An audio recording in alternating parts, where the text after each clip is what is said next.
দাবদাহে অতিষ্ঠ রাজধানীবাসী। আবহাওয়াবিদরা বলছেন, সূর্যের অবস্থানের কারণে রাজধানী সহ সারা দেশে অধিক তাপমাত্রা বিরাজ করছে। তবে মঙ্গলবার দেশ জুড়ে বৃষ্টির সম্ভাবনা রয়েছে। রোববার রাজধানীর বিভিন্ন এলাকা ঘুরে দেখা গেছে রাস্তায় মানুষের চলাচল তুলনামূলকভাবে কম। কাজের জন্য বাইরে বেরিয়েছেন তাদের চোখে মুখে অস্বস্তি আর ক্লান্তির ছাপ। রাজধানীতে চলছে তীব্র তাপদাহ।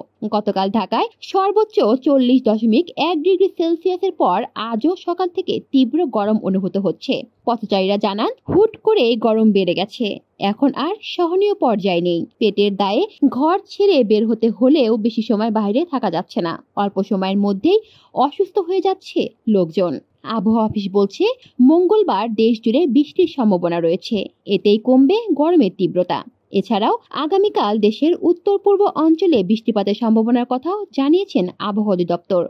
তাপমাত্রা কমতে হলে বৃষ্টিপাত হতে হবে। কালবৈশাখী ঝড়েরও আশঙ্কা রয়েছে। কলি শিকদার, বাংলা নিউজ নেটওয়ার্ক।